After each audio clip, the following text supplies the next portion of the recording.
Et pour ceux qui étaient sur Zoom et qui n'ont donc pas entendu et vu ces poèmes récités par nos jeunes acteurs Anatoly Belly du théâtre Tchekhov de Moscou et Marina Kelchevsky, vous pourrez revoir ces poèmes sur notre site internet journéedulivrerusse.fr et vous pourrez les voir aussi sur Facebook ou sur YouTube, ou ceux qui nous suivaient sur ces deux porteurs-là ont pu les écouter et les voir. Et maintenant, nous passons à la suite de nos journées avec la présentation d'un livre dont vous avez peut-être déjà entendu parler, qui va nous transporter dans les hauteurs des montagnes grâce à Cédric Gras, l'écrivain voyageur qui a reçu le prix Albert Londres récemment pour ce roman-récit des alpinistes de Staline, inspiré de la vie des frères Abalokov, des alpinistes qui ont eu un sort bien tragique. Et Cédric va être interrogé par le journaliste Pierre Glachan, spécialiste de la littérature russe et lui aussi grand voyageur. À vous, Pierre. Bonjour Cédric, merci Dimitri. Vous m'entendez? Parfaitement. Parfaitement. Bonjour Pierre. Bonjour Cédric. C'est un plaisir de vous retrouver aujourd'hui parce que vous êtes un habitué des Journées du livre russe et nous avons eu le plaisir de vous voir à plusieurs éditions. Et on ne vous présente plus, vous êtes un écrivain voyageur très reconnu. Vous avez écrit plusieurs récits de voyage. On peut citer Vladivostok, Neige et mousson. On peut citer la mer de cosmonautes. Vous étiez allé sur les bases russes en Antarctique. Le Libéraux-Trousse, qui est un magnifique également récit de voyage. Mais vous êtes également, vous êtes essayé à la fiction. Vous avez écrit un recueil de nouvelles et plus récemment, vous aviez écrit ce roman Anthracite qui se passe en Ukraine et plus précisément dans l'est de l'Ukraine, au plus fort de la tension qui a régné il y a quelques années dans ce pays et qui est manifestement issue de votre expérience là-bas lorsque vous étiez professeur, directeur de l'Alliance française à Donetsk. Mais vous faites également, vous avez à votre actif plusieurs documentaires télévisés que vous avez réalisés pour Arte et pour Ushuaïa TV. Mais nous vous recevons aujourd'hui pour donc votre dernier livre qui, comme Dimitri le disait il y a quelques instants, a reçu à la fin décembre dernier le prix Albert Londres. Et ce livre, c'est Alpiniste de Staline aux éditions Stock, et qui se penche et qui est une enquête cette fois-ci, une enquête qui vous a pris, je crois, 2 années de votre vie sur le destin de 2 frères, Evgeny et Vitaly Abalakov, qui sont des légendes de l'alpinisme en Union soviétique et maintenant en Russie. Alpiniste, vous l'êtes vous-même, et c'est ce destin, le destin de ces 2 frères qui fait la trame de votre livre, mais qui va au-delà également, parce que à travers la vie de ces 2 frères, vous évoquez un peu la perception et les relations qu'il y a eu entre le pouvoir politique soviétique et l'alpinisme. On sent que le pouvoir soviétique a été un peu intrigué par cette activité sportive et qu'il a commencé assez rapidement à vouloir le récupérer pour éviter des activités qu'il considérait un peu comme trop individuelles. Mais revenons aux frères Abalakov. Ce ne sont pas des jeunes gens qui naissent dans les montagnes du tout. Ils sont nés dans la Sibérie, la très plate Sibérie. Alors pourquoi et comment se sont-ils découvert une passion pour l'alpinisme? Euh, oui, ça paraît paradoxal que des gens des plaines se mettent à grimper des montagnes, mais beaucoup d'alpinistes renommés, notamment les Polonais, viennent effectivement des basses altitudes. Et finalement, la Sibérie, quand on y pense, avec son climat, sa rigueur, est tout indiqué pour entraîner tout au long de l'année des gens qui voudraient se rendre à des hautes altitudes. Et alors, ces deux frères à Balakov, ils ont vécu à Krasnoïarsk toute leur enfance. Et à Krasnoïarsk, ceux qui connaissent forcément un parc national à côté qui s'appelle le parc des Stalbouis, qui est une sorte de Fontainebleau sibérien avec des rochers énormes, gros blocs dans la forêt. Et c'est là-bas qu'ils ont fait leurs premières armes. Voilà. Et quels ont été leurs premiers exploits? Comment ça a commencé? Leurs premiers exploits, Dans quelle c'est... année? Oui. Ah bah là, eux, ils naissent au tout début du XXe siècle, sous l'Empire. Et puis, après la révolution bolchevique, dont ils souffrent dans leur chair, j'ai envie de vous dire, parce qu'ils étaient orphelins, ils ont été recueillis par leur oncle, qui a été arrêté, qui sera fusillé plus tard par les bolcheviks. Mais évidemment, l'alpinisme, il le commence à partir du moment où ils montent à Moscou pour leurs études et que le Caucase n'est plus très loin. Ils ont l'occasion, en une nuit de train et quelques, de rallier ces montagnes assez extraordinaires. Et c'est là-bas qu'ils découvrent vraiment l'alpinisme, la haute altitude, et qui signent assez rapidement des ascensions au-delà de 5000 mètres, ce qui pour l'époque n'était pas banal. Aujourd'hui, évidemment, ça impressionne plus beaucoup d'alpinistes, mais à l'époque, c'était quand même remarquable. Le matériel était précaire et l'alpinisme en Russie était très, très, très peu développé. Et c'est comme ça, d'ailleurs, c'est un petit peu à la faveur de cette non-pratique de l'alpinisme que parce qu'eux y vont et qu'ils se font connaître. Et ils étaient issus d'une famille, d'un milieu considéré comme favorisé par le pouvoir soviétique, je crois. Ça, c'était toute la question. Alors, moi, j'ai travaillé donc aux archives du NKVD, FSB aujourd'hui. Enfin, elles sont plus vraiment à la Lubyanka. Elles ont été dépaysées aux archives nationales d'État. Et donc, j'ai eu en main le procès du grand frère Vitaly Abalakov qu'on lui fera pendant les purges de 38 à 40. Et une des clés du dossier, effectivement, c'est qu'il s'avère qu'ils étaient d'origine bourgeoise. Eux n'en parlaient pas et ils l'ont caché. Et sans doute que le pouvoir, à partir du moment où il la tue aussi parce qu'évidemment, des héros, puisqu'ils étaient à l'époque, dans les années 30, considérés comme des héros, eh bien, ne pouvaient pas être d'extraction bourgeoise. Ça faisait très mauvais genre à l'époque, évidemment. Donc ça a été un des secrets de leur vie. Alors, commençons peut-être par énumérer les sommets qu'ils ont gravis, parce que la liste est assez impressionnante, surtout lorsque on pense aux conditions techniques dans lesquelles ils ont réalisé ces exploits. Est-ce que vous pouvez nous rappeler ça et l'altitude des sommets qu'ils ont gravis? Bon, c'est toujours très difficile de parler de la montagne au grand public parce que c'est pas une activité qui est toujours très compréhensible lorsqu'on ne la pratique pas. Et donc, ces montagnes sont elles-mêmes pas très connues. C'est pas l'Himalaya, c'est pas l'Everest. Alors, ce sont des chaînes de montagnes qui se trouvent au Tadjikistan et au Kyrgyzstan actuel, c'est-à-dire le Pamir et ce qu'on appelle les Tian Shan ou les Monts Célestes en français.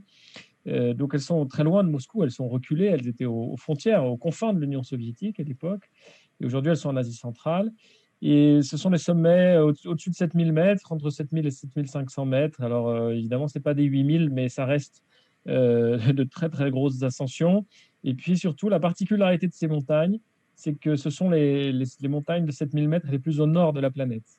Je pense notamment au pic de la Victoire et au Khan Tengri, qui sont deux 7000, qui sont extrêmement septentrionaux, c'est-à-dire ils sont plus au nord que les 8000 Himalayens.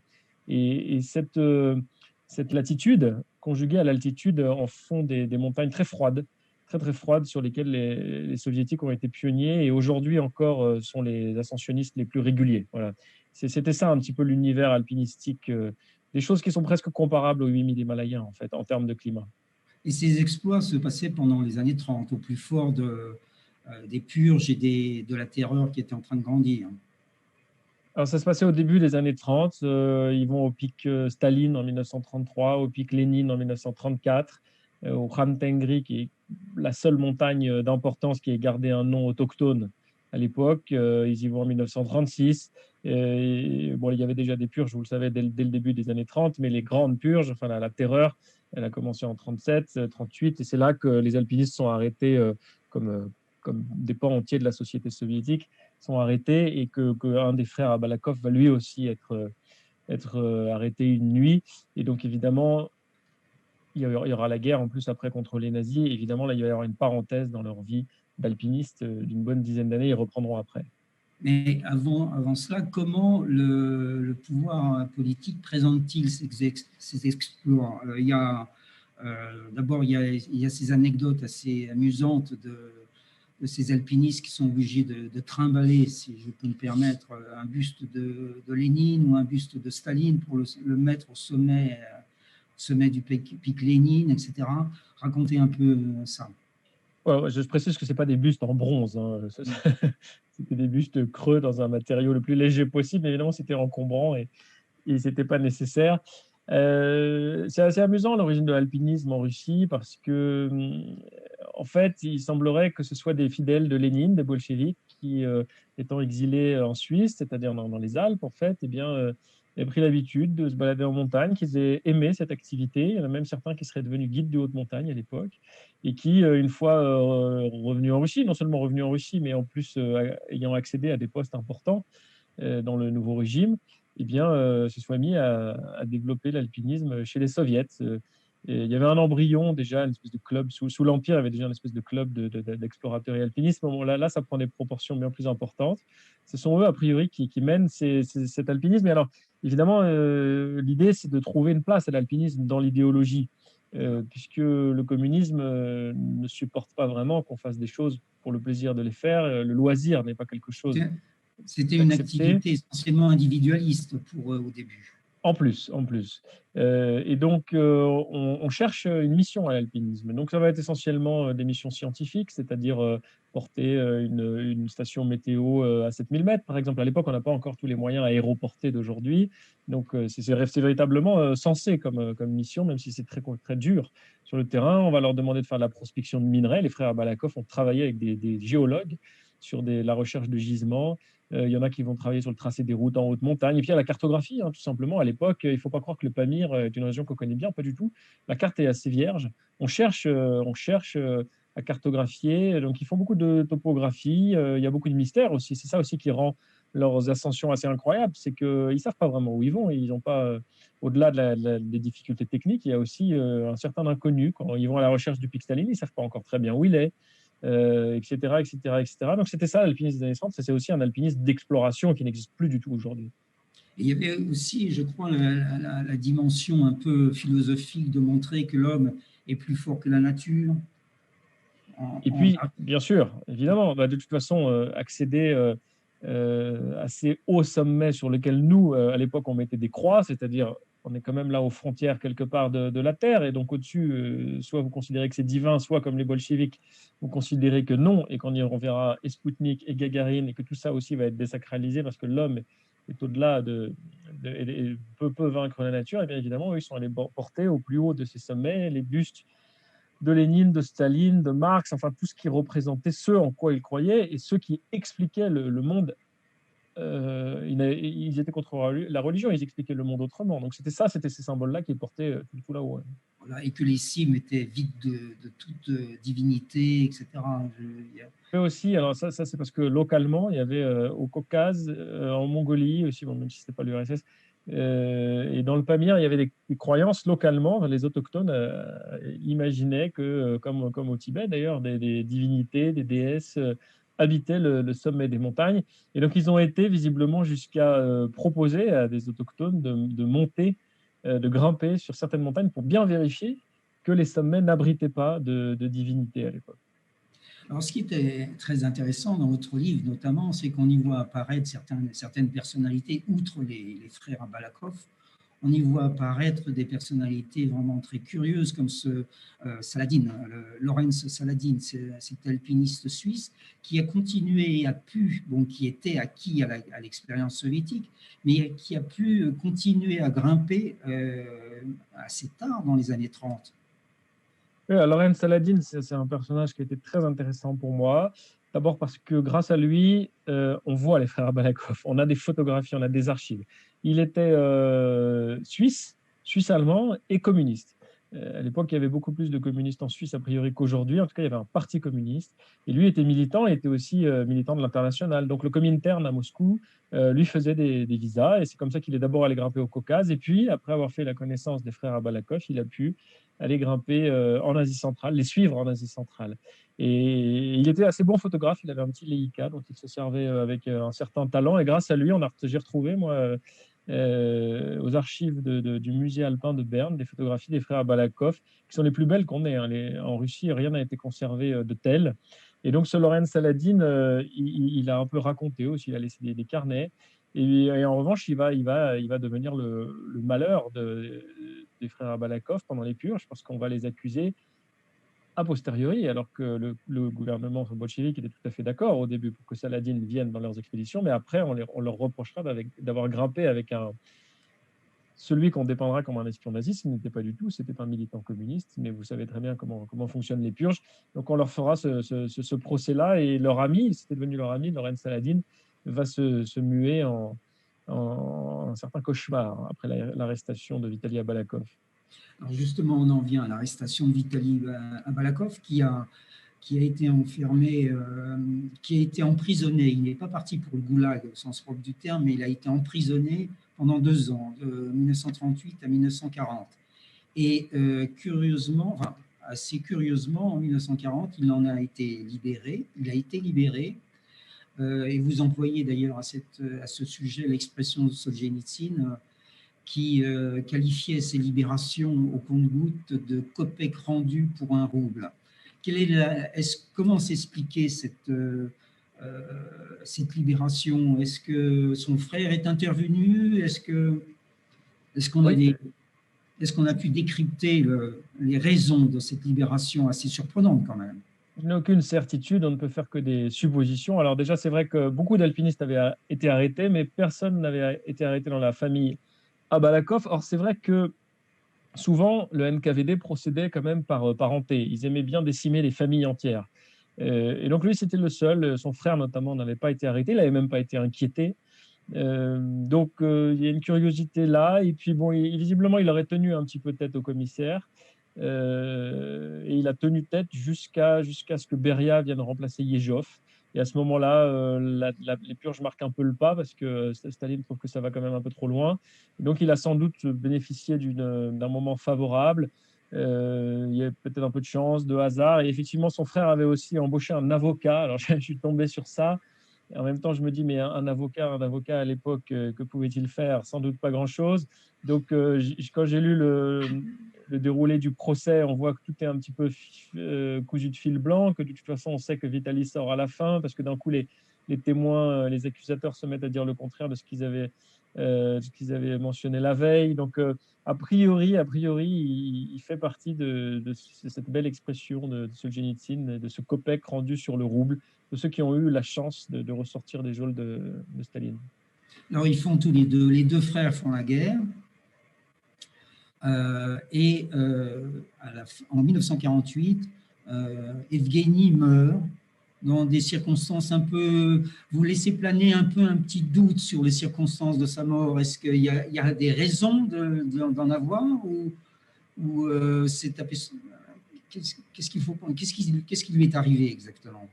Alors, pendant la guerre, ils ne font pas tous les deux la guerre. Hein. Vitaly Abalakov est amputé d'une moitié de pied et de plusieurs phalanges de la main parce que dans une tempête en 1936 au Khan Tengri, il a été grièvement gelé.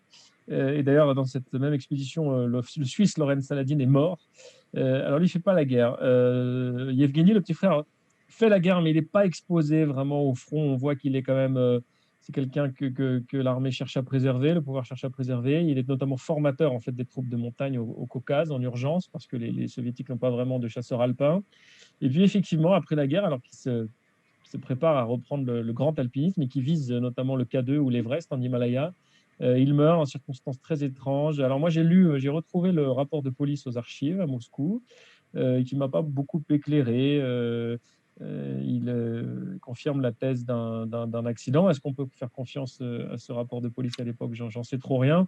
J'ai rencontré le fils de Yevgeny Abalakov à Moscou, qui est toujours vivant, qui lui est persuadé que c'est un assassinat, mais qui n'apporte aucun élément vraiment convaincant. Donc j'ai laissé planer un tout petit doute et j'ai quand même dit qu'a priori c'était un accident. Alors ensuite, donc, le survivant, Vitali, qui est l'aîné, va s'affirmer, alors que Evgeny a toujours été toute sa vie facilité, talent, qu'il était par ailleurs un artiste officiel, un sculpteur apprécié.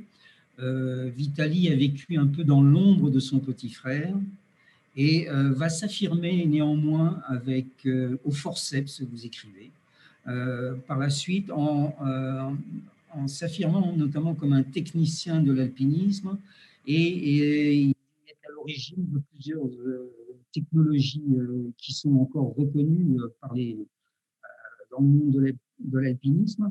Et il développe notamment à la tête du Spartak ce qu'on appelle les alpiniades. Alors là, c'est une, une pratique, une institution typiquement soviétique. J'aimerais que vous en parliez brièvement.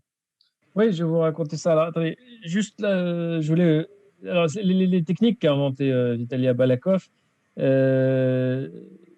à la fois pas très intéressant pour le grand public et en même temps, j'en ai très peu parlé, mais j'en ai parlé un peu parce que c'est comme ça que moi j'ai connu les frères Abalakov. Ils sont très oubliés en Russie aujourd'hui. Et c'est vrai que dans le lexique, le petit jargon alpinistique international, maintenant il y a ce mot Abalakov qui traîne. Et en même temps, personne ne sait qui c'est. Et quand j'ai commencé mes recherches, je ne savais même pas qu'ils étaient deux frères. Je croyais qu'il n'y en avait qu'un seul. Donc, c'est comme ça que je suis arrivé à Vitaly Abalakov et puis après à son petit frère. Il faut bien comprendre que le nom de famille, le mot Abalakov en Russie, chez ceux qui pratiquent l'alpinisme, c'est un nom très très fort. C'est le symbole de l'alpinisme soviétique. C'était les héros, les légendes de l'alpinisme sous Staline et globalement sous l'URSS. Et donc, ce ne sont pas des inconnus en réalité. Aujourd'hui, on les a un peu oubliés, même en Russie, mais ils ont été, à l'époque, c'était des gens qui faisaient partie du panthéon un petit peu. Hein. Vous les mettiez à côté de grands héros des années 30, de la conquête des pôles, de l'aviation polaire, etc. Et les Abalakov étaient là aussi. Donc, c'est comme ça que je suis arrivé à eux. Et en ce qui concerne les alpiniades, alors ça, c'est assez amusant. Hein. C'est surtout pour nous très exotique parce que l'alpinisme occidental et maintenant mondial est très épris de solitude. Il est aussi très individualiste. Les alpiniades, c'était vraiment l'alpinisme à la soviétique. C'est-à-dire que l'idée, de, de prendre d'assaut à plusieurs centaines d'alpinistes des sommets. Ça se faisait souvent sur des sommets assez faciles, au Caucase, l'Elbrouz ou le Kazbek. Mais l'intérêt, évidemment, c'était de forger ces hommes-là, de les endurcir et dans un effort collectif aussi, avec beaucoup de solidarité. Et ils ont développé cette idée de l'alpiniade qui, chez nous, est absolument incompréhensible, mais il y a des images, alors pour le coup, des archives photographiques assez spectaculaires de ces ascensions. Il y a, comme dans tous les êtres qui disparaissent, il y a des zones d'ombre et les relations entre les deux frères présentent des inconnus.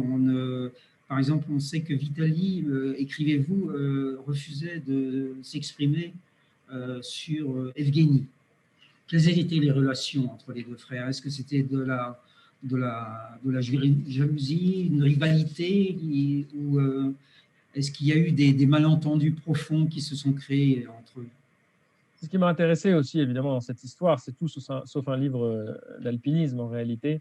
Ce qui m'a intéressé, c'est l'épopée, évidemment, soviétique dans laquelle ils s'inscrivent, l'idéologie, et puis effectivement, leur relation. Alors, ce n'est pas le seul exemple dans l'alpinisme mondial de cordée fraternelle. Il y en a eu d'autres, et à chaque fois, il y a des histoires. Il y a des histoires parce qu'il y en a toujours un qui est plus fort, plus talentueux, il y en a un qui va plus loin, il y en a un qui a un accident. Et donc derrière, il y a des jalousies, il y a une concurrence, et puis il y a aussi malgré tout, eh bien, le souvenir heureux de grands exploits. Et en tout cas, ils ont tous en général commencé ensemble. Et donc, Yevgeny et Vitali n'ont pas échappé à ça. A priori, c'était Yevgeny, le petit frère, qui était le plus doué par la nature, physiquement notamment. Et Vitali, non seulement était peut-être un petit peu en deçà, et puis en plus, il a connu et les amputations et les purges staliniennes. Et alors, je pense qu'il avait un ressentiment assez important envers son petit frère. Cela dit, le petit frère mort un peu comme une rockstar, quoi. Dans, il est frappé en pleine gloire. Et donc, Vitali va lui survivre. Et c'est lui qui va devenir la légende de l'alpinisme. Et c'est lui qui revient et qui va grimper jusqu'à un âge assez avancé, malgré les amputations, et rester leader de l'alpinisme soviétique. Donc, il ne parlait jamais de son petit frère, mais je pense effectivement qu'il y avait un certain ressentiment. Cela dit, ce qui est assez amusant, c'est que je vous disais que le nom de famille Abalakov était à l'époque très connu, et qu'en fait, ils y concouraient tous les deux. C'est-à-dire que tout le monde oubliait qui avait fait quelle montagne. Est-ce que c'était le petit frère ou le grand frère? On s'en fichait, on disait c'est Abalakov. Abalakov, Abalakov, Abalakov, et que ce soit Yevgeny ou Vitaly qui grimpe, c'était toujours Abalakov, et c'est comme ça aussi que ce nom est devenu très connu. Et Vitali est mort quand, en 1986, ouais. 86, c'est ça. Et donc, alpiniste de Staline, c'est donc 2 ans de recherche. Vous êtes allé dans les endroits où vous avez vécu, vous avez donc fouillé les archives du NKVD, l'ancienne police politique de l'époque. Comment ça s'est passé d'ailleurs, par curiosité? Est-ce que vous y avez eu accès assez facilement, ou ça a été long, ou est-ce qu'on a exprimé certaines réticences à vous passer les dossiers? Comment ça s'est passé? Non, pas du tout. Ça s'est bien passé. C'est toujours un peu dilatoire, évidemment, c'est bureaucratique, ça prend du temps. Mais je n'ai pas senti qu'on n'ait pas envie de me les donner.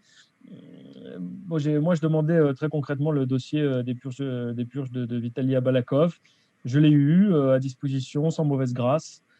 Donc, ça s'est bien passé. J'ai été dans d'autres archives, notamment chercher le rapport de police sur la mort de Yevgeny, etc. Et partout, on a été plutôt coopératifs. Alors, les frères Abalakov ne sont pas non plus des gens, je vous disais, aujourd'hui très connus. L'enjeu politique de la mémoire de l'alpinisme en Russie n'est pas forcément énorme. Il faut bien être conscient. Je n'ai pas non plus demandé le dossier de Trotsky, de Kamenev, de Zinoviev ou je ne sais qui. Ça aurait peut-être été plus compliqué, j'en sais rien. Cela dit, il y a un Russe là, qui a travaillé aussi un peu sur Vitaly Abalakov et qui m'a dit qu'il s'était vu refuser l'entrée aux archives au prétexte qu'il n'était pas membre de la famille. Donc, je ne sais pas très bien comment ça marche en coulisses. Tout ce que je peux te dire, c'est que moi, j'ai eu le dossier sans problème. Et ils ont laissé aussi des notes, notamment Evgeny tenait un journal. Oui, alors j'ai travaillé beaucoup avec des livres que j'ai rachetés, de la bibliographie soviétique que j'ai racheté chez des bouquinistes en ligne ou chez des particuliers à Moscou, des revues aussi que j'ai retrouvées. Il y avait les carnets, les carnets le journal personnel de Yevgeny Abalakov avait été publié dans les années 60 aux presses de je sais plus quoi, de Moscou, du Progrès. Et alors évidemment, c'est un texte qui a été forcément épuré. Un petit peu, mais il est très factuel, donc ça permet de reconstituer sa vie. On a peu de sentiments intimes, c'est évident, mais j'ai retrouvé beaucoup de choses quand même dans ce carnet-là. Mais écoutez, Cédric, encore une fois, je trouve alpiniste de Staline a été un moyen de découvrir beaucoup de choses pour moi, non seulement les frères Abalakov, mais également c'est une lecture de l'histoire soviétique par le biais de ces 2 alpinistes. Et quels sont vos prochains projets? Ah oui, dernière question. Quelles étaient leurs relations par rapport au pouvoir soviétique? Parce que même s'ils en ont souffert, notamment Vitali qui a été emprisonné, ils ont été toujours très fidèles en fait au pouvoir politique. Et est-ce que l'alpinisme pour eux était une façon de trouver la liberté dans les cimes? Oui, je pense qu'ils étaient dans une position qui était celle de beaucoup de soviétiques, c'est-à-dire qu'à la fois, pour en avoir souffert, je ne suis pas sûr qu'ils portaient Staline au nu, et en même temps, ils jouissaient d'une vie qui était quand même un petit peu plus exaltante que celle du soviétique moyen. Ils participaient à des expéditions d'État, tout était financé, ils partaient faire des choses absolument extraordinaires au Caucase, au Pamir, au Kyrgyzstan, et puis après à l'étranger quand même, mais malgré tout. Alors évidemment, Vitaly Abalakov, par exemple, il avait été libéré en 40, mais il n'avait pas été réhabilité, pour ceux qui savent ce que c'est. Alors, il était un petit peu empêché, mais sous Khrouchtchev, il finit par l'être réhabilité. Alors, c'est un peu tard, mais il finira par aller aux États-Unis, en France, en Espagne, présenter notamment ses inventions, ses techniques alpinistiques.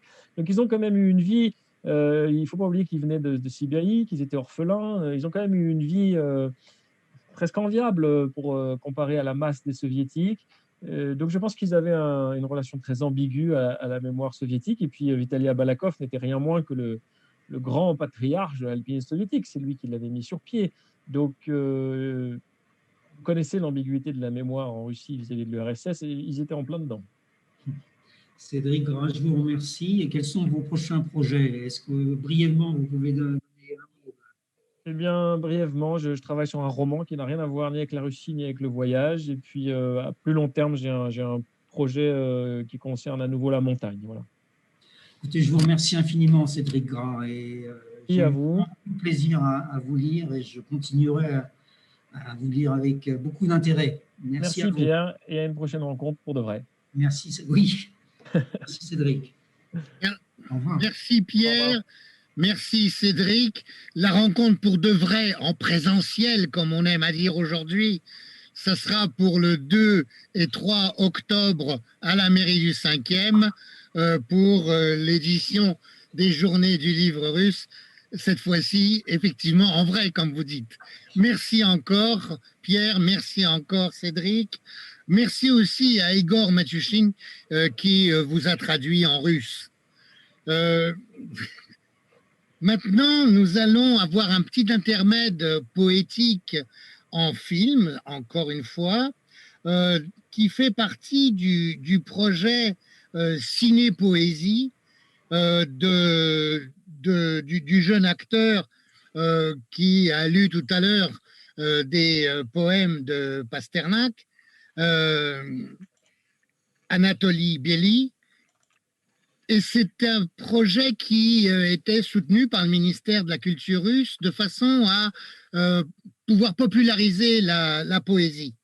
Le film poème que nous allons voir est du poète Yuri Levitansky qui s'appelle Oui, j'y étais et qu'on peut assimiler à une sorte de ballade du soldat inconnu.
Но что с того, что я там был? Я был давно. Я все забыл. Не помню дней, не помню дат и тех форсированных рек. Я неопознанный солдат. Я рядовой. Я имерек. Я меткой пули недолет. Я лед кровавый в январе. Я крепко впаян в этот лед. Я в нем как мушка в янтаре. Ну что с того, что я там был? Я все забыл. Я все избыл. Не помню дат, не помню дней. Названий вспомнить не могу. Я топот загнанных коней. Я хриплый окрик на бегу. Я миг непрожитого дня. Я бой на дальнем рубеже. Я пламя вечного огня и пламя гильзы в блиндаже.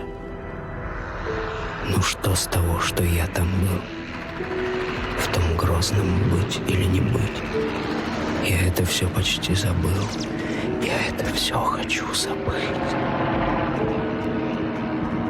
Я не участвую в войне.